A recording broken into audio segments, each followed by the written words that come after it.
Olá, bom dia. Mais um encontro nosso aí para meditarmos na Palavra de Deus, né? Essa é a nossa mensagem de número 173 do nosso canal IBPG, que eu convido sempre para você sempre nos visitar, assistindo essas mensagens que existem apenas para transmitir a Palavra de Deus, que é o instrumento que nos traz cura em todas as áreas da nossa vida.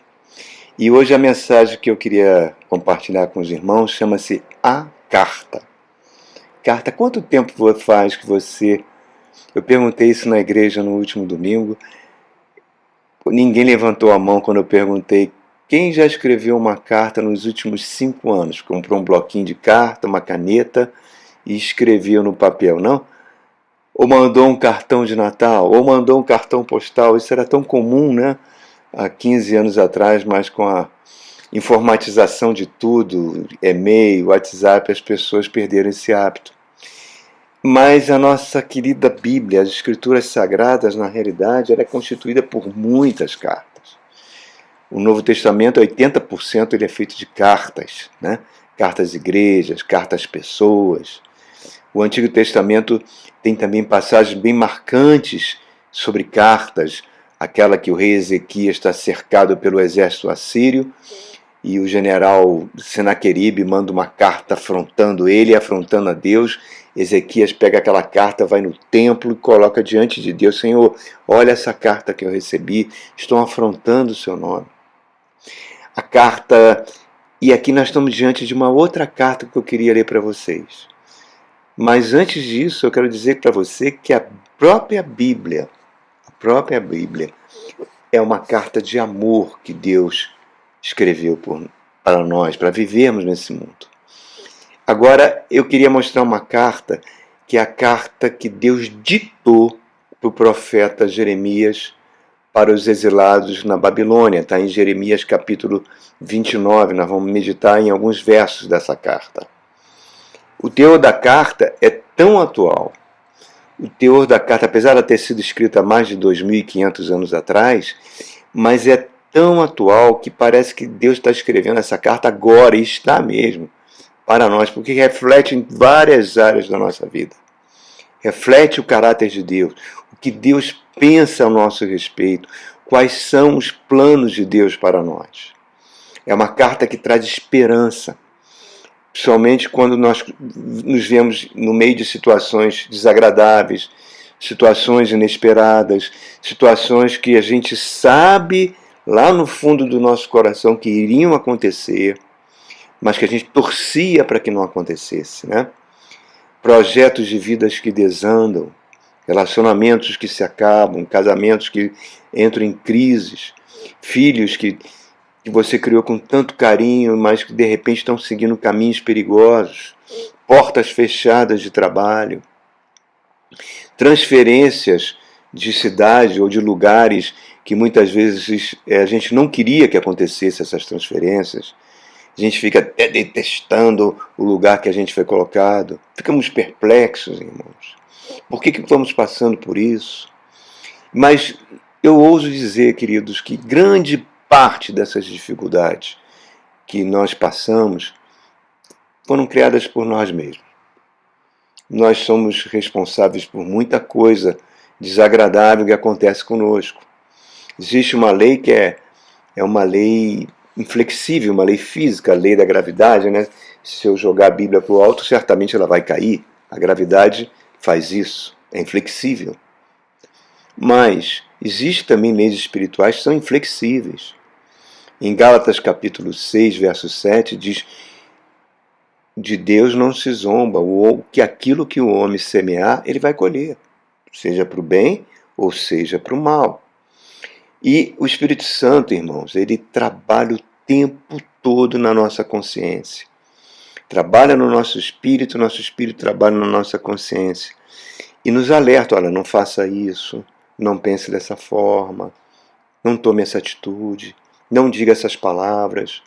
Mas a gente acaba fazendo. E a gente age muitas vezes como um jogador num cassino, achando que se jogar tudo na roleta vai conseguir uma fortuna. E normalmente só traz coisas tristes.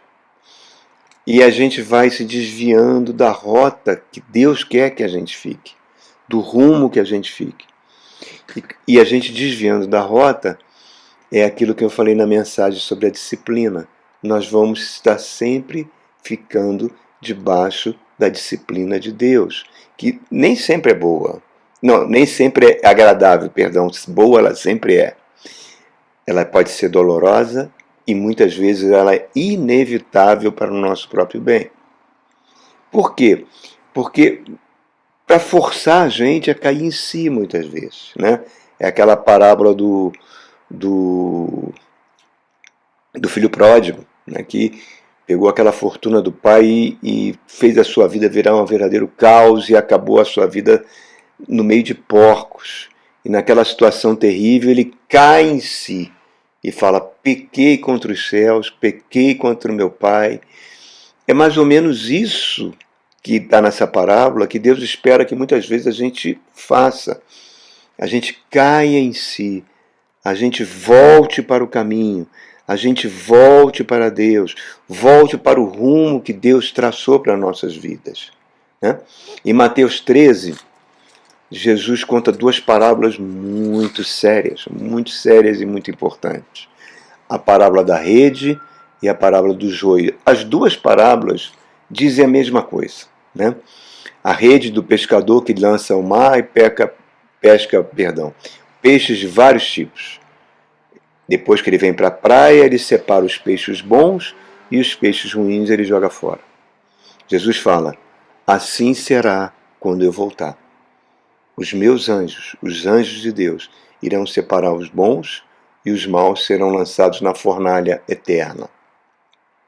Jesus é muito claro e explícito a falar sobre isso. E nesse mesmo capítulo de Mateus 13, ele fala a parábola do joio. Quando ele fala que o Filho de Deus lança a semente no solo, né, que é a palavra de Deus, isso que nós estamos fazendo aqui, e ela vai produzir pessoas que são o trigo, pessoas que vão brotar o pão da vida, os filhos de Deus. Ao mesmo tempo, ele fala que Satanás também prega uma semente, prega um falso evangelho, que vai formar o quê? Um tipo de gente que ele chama de joio. O joio e o trigo são idênticos, irmãos. Idênticos. A diferença é que o joio não produz as sementes que vão produzir o pão, a farinha de trigo. O joio não tem nada nele, não serve para nada, só ocupa espaço na terra. E Jesus fala, nessa parábola, que o agricultor chega para o dono da propriedade e fala: vamos arrancar o joio e queimá-lo? E o dono da propriedade, que tipifica Deus Pai, fala o seguinte: não podemos fazer isso, senão a gente vai acabar arrancando o trigo junto. Vamos deixar crescer até a colheita. Depois a gente separa e queima o joio. E Jesus fala: é isso que vai acontecer na minha volta. Os anjos vão separar o trigo e as pessoas que não quiseram nada com o evangelho serão afastadas e para um destino terrível. Então reparem, irmãos, a disciplina de Deus, muitas vezes ela vem e nos alcançar para que a gente não se desvie da rota, não comprometa a nossa vida eterna. É para evitar um fim trágico, que é o pior fim que pode acontecer com o ser humano, se separar definitivamente de Deus.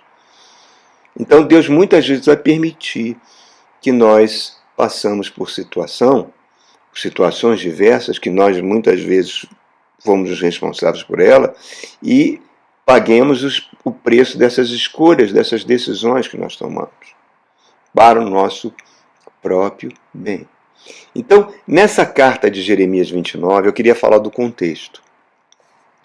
Essa carta, mais ou menos, foi escrita ali por volta do ano 596, 595, a.C. Em 597, Nabucodonosor vem com seus exércitos e saqueia Jerusalém, né? E leva cativo para a Babilônia a elite do povo, o rei Joaquim, a mãe do rei, os sacerdotes, artífices, artesãos, quer dizer, a elite do povo ele leva para a Babilônia. Olha só que coisa trágica, irmão. A distância de Jerusalém até Babilônia era mais ou menos, deixa eu ver assim, em torno de 1.000 quilômetros. Tenta imaginar, gente, esse povo algemado, acorrentado, andando a pé, uma distância que hoje vai de Brasília a Ilhéus, na Bahia, a pé. Perderam tudo, perderam suas casas, perderam tudo e vão na condição de escravos viver em outro país. Que tragédia, irmãos. Aconteceu uma tragédia. Agora, eles ficaram perplexos, só que eles não foram pegos de surpresa. 300 anos antes, Isaías começou a alertar o povo, os caminhos que eles estavam tomando. Miqueias, Amós, Abacuque, Naum, todos advertindo o povo, para que o povo tinha abandonado completamente a palavra de Deus, tinha se tornado um povo que adotou práticas religiosas que Deus abominava dos povos cananeus, que envolvia até sacrifícios humanos. Esse povo, os sacerdotes se corromperam a tal nível que eles não pregavam mais a palavra de Deus. Eles só pregavam política, né? Compromisso com o poder, uma maneira de saquear o povo, arrancar o dinheiro do povo, arrancar os bens do povo. Impostos terríveis colocados pelos reis nesse período. E aqueles que não podiam pagar os impostos, muitas vezes se ofereciam como escravos. Quer dizer, isso no próprio povo de Israel. A impiedade era tão grande, irmãos, tão grande, que um verdadeiro caos estava acontecendo na nação. E Deus estava falando, olha, eu vou punir vocês, voltem para o caminho. Aí uma cidade-estado, lá na Mesopotâmia, que não era tão importante, aquela cidade-estado, Deus vai permitir que se torne num império, o império da Babilônia. E Nabucodonosor, o grande rei Nabucodonosor, virá com seus exércitos infligir essa disciplina do exílio sobre o povo. E além disso, havia os falsos profetas. Os falsos profetas, que eram os falsos pastores, os falsos líderes religiosos, eles tinham o péssimo hábito de mentir, né? De espalhar mentiras, fake news. Falavam para coisas para agradar o povo, sonhos que eles tiveram, profecias que eles receberam, e que Deus fala nessa carta que não mandou eles fazerem isso. Eles queriam conseguir votos do povo. Diziam, vocês são as meninas dos olhos de Deus, vocês são um povo maravilhoso, Deus nunca vai permitir que a Babilônia venha aqui atacar a gente. E o povo acreditava nessas mentiras, porque essa nossa capacidade de auto-engano é muito grande, principalmente quando envolve elogios, né, irmãos? O elogio, ele tem muitas vezes a gente gosta de receber elogios, mas o elogio, ele é perigoso, porque ele atrofia a nossa capacidade de enxergar os nossos próprios pecados, né? E o povo começou a confiar nessas mentiras, até que vem Nabucodonosor e leva parte do povo para o exílio. E o interessante, irmãos, é que aquele povo que ficou em Babilônia, em Jerusalém, que não foi para o exílio, começou a se achar melhor, mais santos, mais protegidos do que aquele povo que foi levado para o exílio. Começaram a se julgar melhores do que ele. Começaram a julgar a conduta dos que foram exilados. Bem feito, Deus está punindo, está descendo a mão sobre eles, eles pisaram na bola. Enfim, uma coisa muito comum na natureza humana isso, né? A gente julgar a vida dos outros, né? Só que 5 capítulos antes do capítulo 29, Jeremias tem uma visão fantástica. Ele está lá na sua casa e de repente ele tem uma visão onde ele vê 2 cestos de figos. Um dos cestos tinha figos maravilhosos, apetitosos, e o outro tinha figos podres, cheirando mal, impraticáveis para serem comidos. E Deus pergunta a Jeremias, Jeremias, o que você está vendo? E ele fala assim, eu vejo 2 cestos de figos. Um com figos muito bons e outro com figos apodrecidos, terríveis. Sim, o que significa isso, Jeremias? Eu não sei, Senhor. Se o Senhor não me revelar, eu não sei. Pois bem, os figos bons é o meu povo que eu estou levando para o exílio. Os figos ruins, os figos podres é o povo que vai ficar aqui, que se acha melhor do que eles. Esse que vai ficar na terra, Nabucodonosor vai voltar depois. 15 anos depois ele vai voltar e vai destruir esse povo, vai destruir o templo, vai destruir a nação. Eu vou punir com mão de ferro. Então, é isso que você precisa entender. O povo que está indo para o exílio é o meu povo. O povo que me escolheu, é o povo que me buscou. Olha como é que as coisas são, irmãos. E o interessante é que esse povo que foi, você vai ter alguns profetas ali. Daniel, Ezequiel, né, que vão profetizar na Babilônia. Mas no coração dos exilados que estavam fazendo essa marcha para a Babilônia, essa marcha forçada do exílio, eles, na mente deles, no coração deles, achavam que Deus tinha esquecido deles. Deus esqueceu da gente. Quem pensou assim também foram grande parte dos rabinos e judeus que foram enviados para os campos de concentração na Segunda Guerra Mundial. Eles achavam, diante do Holocausto, que Deus tinha esquecido deles. E Deus não esqueceu, porque o próprio Holocausto foi o combustível que Deus usou para a criação, de novo, do Estado de Israel. Para a volta da figueira florescer, né? Mas isso é um outro assunto. Jeremias, então, está em Jerusalém, não foi para o exílio, Deus manteve ele lá, e Deus chama ele e fala, agora você vai escrever uma carta para os exilados que estão lá. Tá? E essa carta foi ditada pelo próprio Deus, que é o título da nossa mensagem. É uma carta reveladora, é uma carta super atual, com verdades que servem para confortar os nossos corações em situações de dor, quando não temos respostas para aquilo que estamos passando. Lembrem, irmãos, a disciplina de Deus ela sempre é amorosa. Ela sempre deixa uma porta aberta para o arrependimento, para que a gente volte a crescer com nossos erros. O cair é do homem, mas o levantar é de Deus. E Deus nunca vai nos abandonar na terra do exílio. Isaías 64 fala, desde a antiguidade não se ouviu, não se percebeu, nem olhos viram, Deus além de ti que trabalha para aquele que nele espera. Então, algumas verdades antes de a gente entrar na carta. Primeira verdade sobre o exílio. Exílio na Bíblia não é um lugar de morte, nem de fim de tudo. É um lugar de aprendizagem, é um lugar de disciplina de Deus.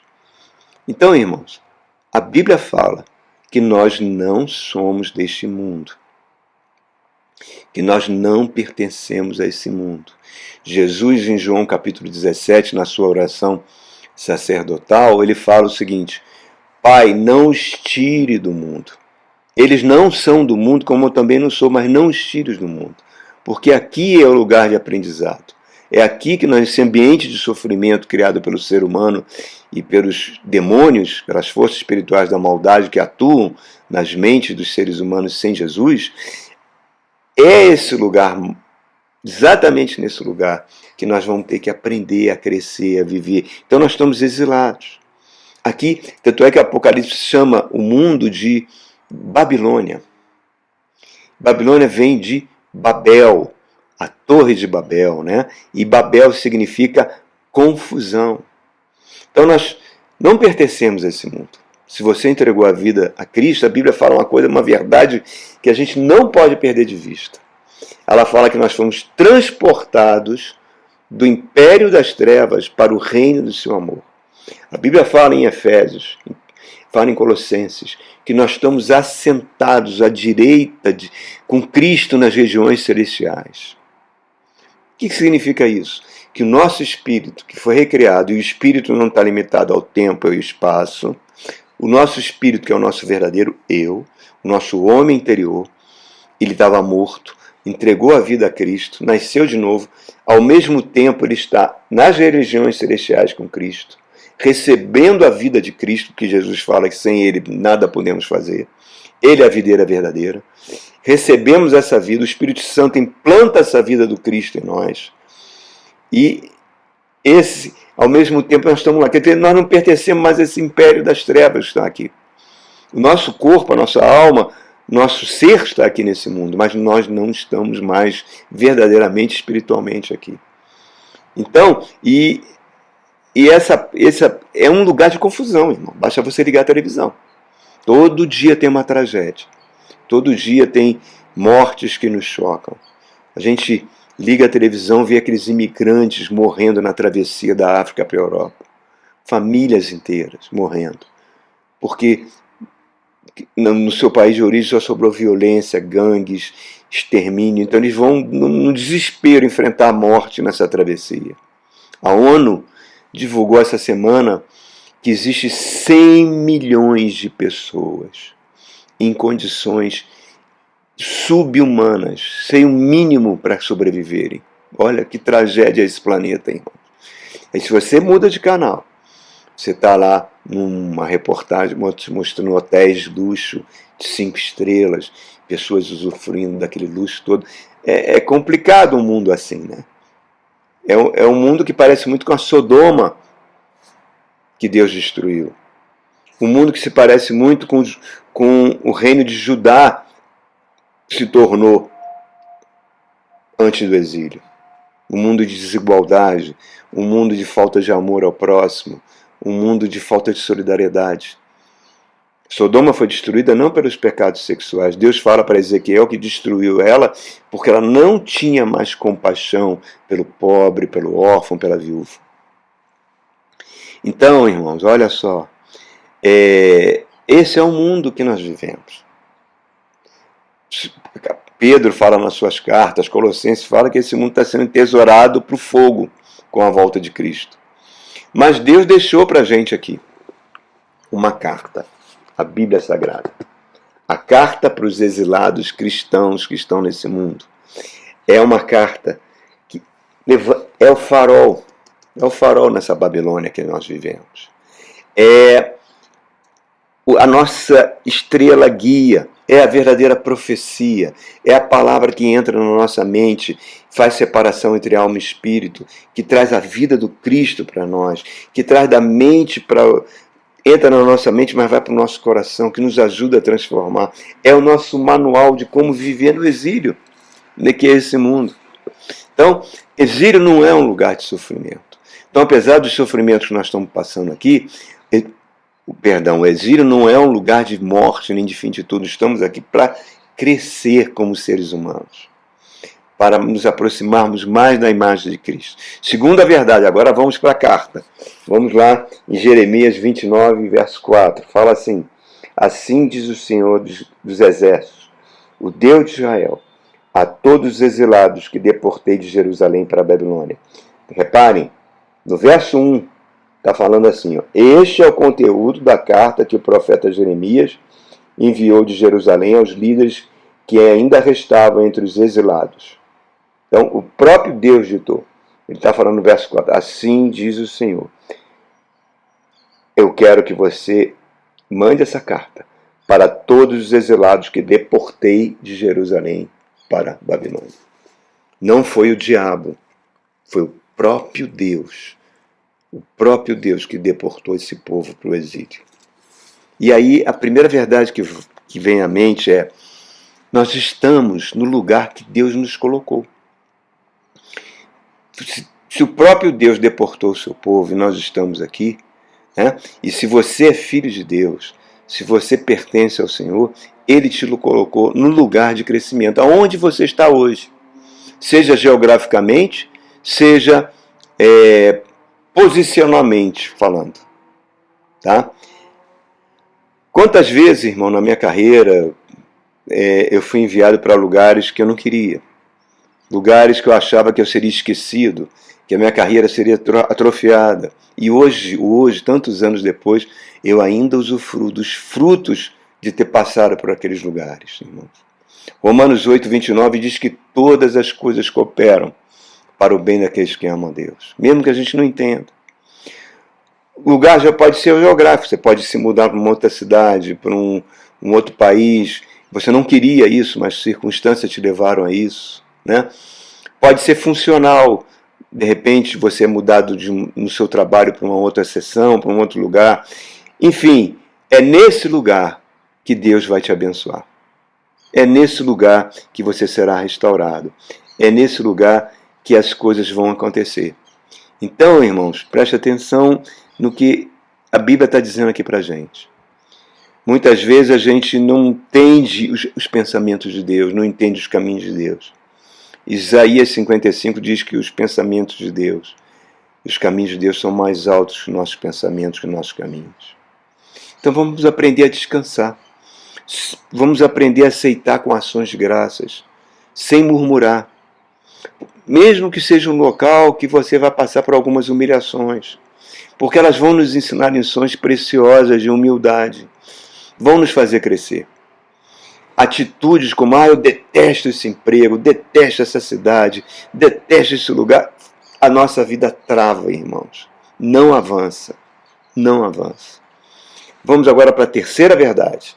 Verso 5. Olha que Deus está falando na carta. Diz o seguinte no verso 5. Construam casas, habitem nelas, plantem jardins e comam dos seus frutos. Verbos no imperativo, né? Que indicam uma ação que deve ser feita por nós. Aqui ele está falando para a gente, edifiquem casas, habitem nelas, plantem pomares, comam dos frutos. Trabalhem, trabalhem. Jesus Cristo fala que o seu Pai trabalha até hoje. Provérbios é cheio de advertências contra a preguiça. O apóstolo Paulo fala na carta aos Tessalonicenses, aquele que não trabalha não coma. Né? Gideão está malhando o trigo no lagar quando chega o anjo para falar com ele. Então, o trabalho faz parte da nossa vida. Jovens, à medida que vocês forem ganhando responsabilidade, não se encostem nos seus pais, não dependam de pessoas para a sobrevivência de vocês. Né? Se você também está num trabalho, seja um funcionário leal, vista a camisa do teu emprego, porque foi ali que Deus te colocou. Por um tempo que a gente não sabe, então não murmure. José foi escravo na casa do general Potifar. Era um escravo tão eficiente, tão bom, que Potifar colocou toda a receita da casa dele nas mãos de José. Depois ele foi injustamente para a prisão, mas ele fazia tudo com excelência, que ele passou a ser o administrador da prisão. Os carcereiros entregaram a função de administrar a prisão para José, até o momento que Deus olhou para ele e falou, agora você está pronto, vamos lá que eu vou dar um sonho ao faraó e você será o segundo no maior império da terra. Eu me lembro de um desenho animado que eu vi há muito tempo do Walt Disney, A Espada Era a Lei, que é sobre a lenda do rei Arthur, né? Que aquele que tirasse a espada que estava cravada na pedra, a Excalibur, seria o rei da Inglaterra. E muitos homens fortíssimos não conseguiam tirar aquela espada. E o mago Merlin, ele tinha até um passarinho no desenho que ficava aqui no seu ombro, que conversava com ele, uma corujinha, e ele andou pela Inglaterra toda procurando alguém que tirasse aquela espada da pedra para ser o rei. E um dia ele entra numa estalagem e vê um jovem lavando as panelas, assobiando, cantando, rindo, as panelas se movimentavam, ele estava super feliz. E Merlin, olhando para aquele jovem, falou, este é o futuro rei da Inglaterra. Este é aquele que vai tirar a espada da pedra. E a coruja pergunta, que é isso? Um garoto tão franzinho, tão fraquinho, como é que ele vai tirar aquela espada, Merlin? Como? Porque o coração dele guia a vida dele e tudo que ele faz, por mais simples que seja, é muito bem feito. Aquela frase eu nunca esqueci. Eu nunca esqueci, irmãos. Então que a gente possa ter isso no coração. Daniel, está aí o exemplo fantástico de Daniel, primeiro-ministro de 3 impérios. Então a Bíblia fala em Colossenses capítulo 2, tudo o que fizermos por palavra e obra, que façamos no nome do nosso Senhor Jesus Cristo, dando a Ele graças a Deus Pai. Porque se a gente fica inconformado, o inconformismo é diabólico, irmãos. É nessa terra pagã da Babilônia que os judeus que vão para lá vão buscar a palavra de Deus como nunca antes eles tinham buscado e vão abrir as sinagogas. As sinagogas é uma invenção que foi criada pelo judeu, um lugarzinho aos sábados onde eles podiam meditar na palavra de Deus, que existe até o dia de hoje e foi criada na Babilônia. Mas vamos continuar com as verdades. Quarta verdade, verso 6, diz assim: casem-se, tenham filhos e filhas, escolham mulheres para casar-se com seus filhos, deem as suas filhas em casamentos, para que também tenham filhos e filhas. Multipliquem-se e não diminuam. Olha o que Deus está falando. Invista na formação da sua família. Deus ama a família, Deus abomina a separação, Deus abomina o divórcio, Deus abomina o adultério, porque tudo isso destrói a família. Né? Aquela história que eu contei daquele professor, amigo meu da escola de música, que ele ficou separado da esposa um tempo, diz que foi um período muito doloroso, tanto para ele quanto para a esposa, e um dia ele foi conversar com o seu sogro e contou a história, por que se separou da filha dele. O sogro ouviu, naquela semana ele também tinha ouvido a filha e falou: olha, tanto você quanto a minha filha, vocês têm razão no que vocês falaram. Os dois têm razão. Os dois, nos seus pontos de vista, têm razão. Mas olha só, no Oriente, e até os dias de hoje, os casamentos eram arranjados pelas famílias. Às vezes o noivo nem conhecia a noiva. Mas no contrato do casamento estava escrito: eu assumo o compromisso de te amar, mesmo sem te conhecer. Olha que coisa fantástica. O amor é uma decisão, irmãos. O amor é uma escolha. Não é um sentimento vago que vai embora, uma paixão que vai embora. É algo que a gente deve fazer, é um aprendizado.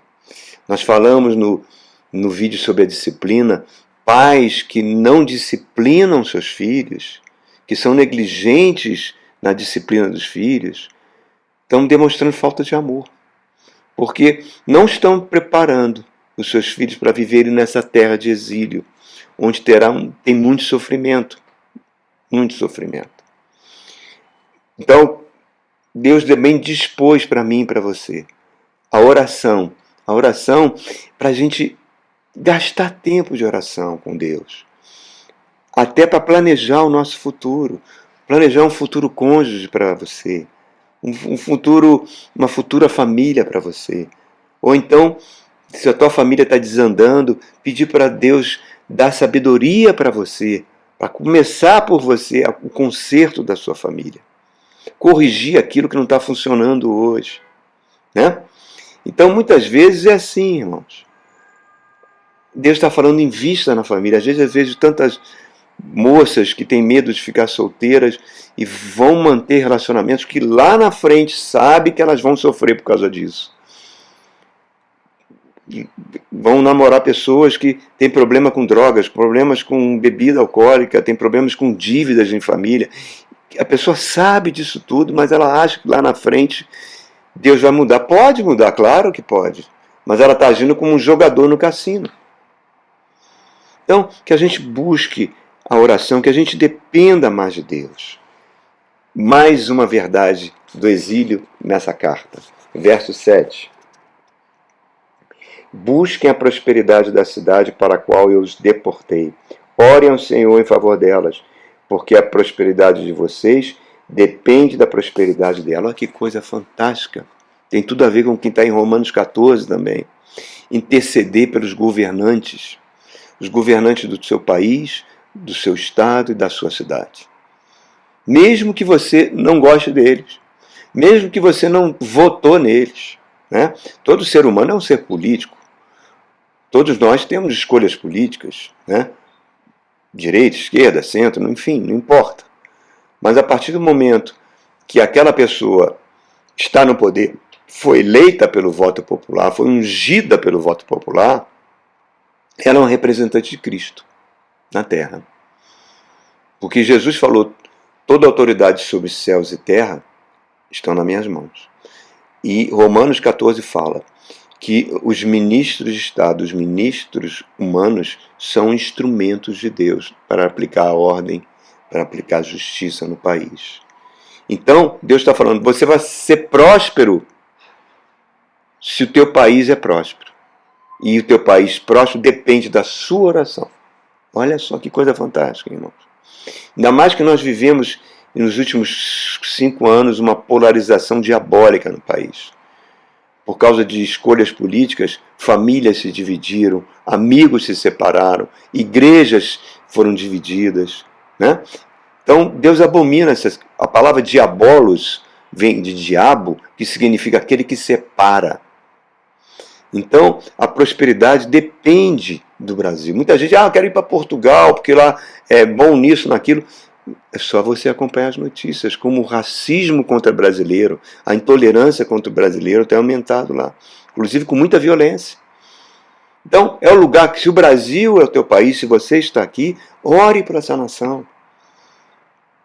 Ame essa nação, irmãos. Porque a prosperidade do Brasil depende da oração da igreja. Então, isso é muito importante. Sexta verdade, uma advertência seríssima. Verso 8 e 9, ele fala assim: porque assim diz o Senhor dos Exércitos, o Deus de Israel, não deixe que profetas e adivinhos que há no meio de vocês os enganem. Não deem atenção aos sonhos que vocês os encorajam a terem. Eles estão profetizando mentiras em meu nome.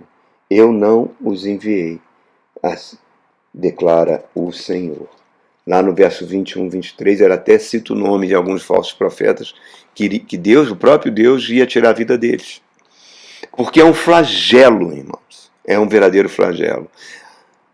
Nós precisamos ter zelo pelo verdadeiro evangelho, pela verdadeira palavra. Essa é a verdade do exílio. Diante de fugir do falso líder, fugir do falso pastor. Esse foi o flagelo de Israel. Esse tem sido flagelo na vida de muitos cristãos. A política corrompe, irmãos.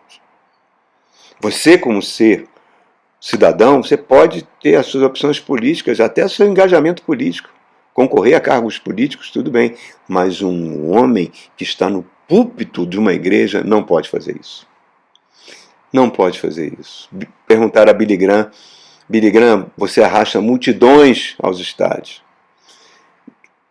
O Partido Republicano e o Partido Democrata, ambos partidos nos Estados Unidos, querem que você seja o futuro presidente dos Estados Unidos, que você concorra por esses partidos à próxima eleição presidencial. No país mais poderoso do mundo. Billy Graham falou: eu estarei rebaixando o meu ministério, o meu cargo? Eu sou ministro do Evangelho. Como é que eu vou me rebaixar para assumir um cargo político de presidente dos Estados Unidos? Isso é nunca. A minha missão de pregar o Evangelho é superior a qualquer cargo político. Por isso que a gente vê essas bancadas políticas, esses pastores envolvidos com política, com votos, barganhando cargos, barganhando emendas parlamentares. É um horror isso, irmãos. É um horror. Eu considero um verdadeiro horror. Toda vez que a igreja se envolveu com política foi uma tragédia. As cruzadas, a Inquisição, no próprio nazismo, sempre trouxe sofrimento e morte. Quando eu vejo essas marchas para Jesus e vejo políticos subindo os carros de som e o povo aclamando, aplaudindo e aqueles líderes, desculpe, irmãos, eu abomino isso. Eu abomino. O Evangelho não é isso. O Evangelho é isso. Nunca permita, irmãos, que a gente caia nessa. Efésios capítulo 4, que a gente não seja como um menino, levado ao redor por toda a artimanha dos homens, pela astúcia daqueles que induzem ao erro. Outra advertência também contra o falso profeta é que nós temos uma herança religiosa no Brasil de buscar espíritos, né, para ouvir verdades, e a gente acha que aquela irmãzinha de oração, que aquele profeta de oração vai trazer uma sugestão para a nossa vida. Ou então um sonho que eu tive, é um sonho de Deus. Eu estou ouvindo a palavra de Deus, Deus está falando. Irmãos, julgue tudo que chega na sua mente, à luz da palavra de Deus. Nós somos muito autoenganáveis. Nós nos iludimos facilmente. Nós queremos fugir de uma situação de desconforto e muitas vezes vamos buscar falsos profetas, né? Se o Espírito Santo quiser te consolar, ele consola. Ele pode até mandar alguém para trazer uma palavra de conforto, mas o método preferencial do Espírito Santo é falar com o seu espírito, para que ele fale a sua mente. Então que a gente não precisa de profetas, irmãos. Sonhos. Se você teve um sonho, se ele é de Deus, ou ele vai te advertir de um péssimo caminho que você está indo, ou ele vai trazer algum conforto para você. Por isso que a gente tem que valorizar a palavra de Deus. A palavra de Deus que é pregada na igreja, irmãos. Numa igreja séria. Numa igreja que tem compromisso com o Evangelho. Ela é verdadeira. Ela é a verdadeira profecia. Sétima verdade. Verso 10. Fala assim. Quando se completar os 70 anos de Babilônia, eu cumprirei minha promessa em favor de vocês. Vou trazer de volta para esse lugar. Verso 11. Porque sou eu que conheço os planos que tenho para vocês, diz o Senhor. Plano de fazê-los prosperar e de não lhes causar dano. Plano de dar-lhes esperança e um futuro. Então vocês clamarão a mim, virão orar a mim, e eu os ouvirei. Vocês me procurarão e me acharão quando me procurarem de todo o coração. Eu me deixarei ser encontrado por vocês, declara o Senhor, e os trarei de volta do cativeiro. Oh, coisa fantástica, irmãos. Que coisa linda. Tempo de Deus, né? Tem um tempo certo para a nossa vida. O Eclesiastes diz que tem um tempo para colher, para plantar, para sorrir, para chorar, investir, usufruir. Esse povo ficou 70 anos no cativeiro. A terra descansou. Foi um sabá da terra. Depois Deus levanta Ageu, levanta Zacarias e traz o povo de volta para reconstruir o templo. Né? O povo que já estava disciplinado. Tempo bom, tempo de retorno. Agora o que eu acho lindo é que Deus está falando, eu tenho pensamentos sobre vocês, pensamentos maravilhosos, de dar o fim que vocês desejam, pensamentos de paz, de prosperidade, excelentes. Eu tenho para vocês bênçãos de Deus que se baseiam na minha fidelidade. Essa carta é fantástica. Você vai me invocar e eu vou te ouvir. Você vai me buscar de todo o coração e eu vou me deixar achar. Sempre conspirando ao nosso favor. Que é melhor para mim e para você, meu irmão. Dá o fim que deseja. Nós estamos na terra do exílio. O mundo caminha na contramão de Deus. Sofrimentos terríveis ainda podem vir sobre a humanidade. Basta a gente ver crises ambientais acontecendo. Né? Tivemos aí um Rio de Janeiro, tamanho do estado do Rio de Janeiro, desmatado na Amazônia nos últimos 4 anos. Nós estamos vendo furacão no Rio Grande do Sul, um ciclone matou 13 pessoas. Isso não acontecia anos antes. Nós estamos vivendo, o planeta está correndo um grande perigo. Onde isso vai dar? Talvez num governo totalitário de um único governante chamado Anticristo. Quer dizer, dias difíceis estão vindo aí no horizonte. Mas ele está dizendo, eu não vou te desamparar. Você não vai se abater quando chegar o dia mau. Porque aqui é o lugar de você buscar intimidade com Deus. Aqui é o lugar de você correr atrás de Deus. Aqui é o lugar onde a nossa sorte será mudada. Aqui a palavra de Deus está sendo pregada na Babilônia, como a gente está fazendo agora, nesse vídeo. Né? Aqui eu estou aqui para ser restaurado. Eu estou aqui para ter mais intimidade com Deus. Eu estou aqui para cada vez mais parecer com Jesus. Esse é o objetivo dessa carta que foi escrita por nós, por Deus para nós. Agarre nessas verdades, irmãos. Se segure nessas verdades e peça ajuda ao Espírito Santo todos os dias para consertar a sua vida e para te dar um caminho maravilhoso rumo à nossa pátria celestial. Amém? Que Deus te abençoe ricamente. Vão em paz e tenha uma semana maravilhosa. Deus te abençoe, querido.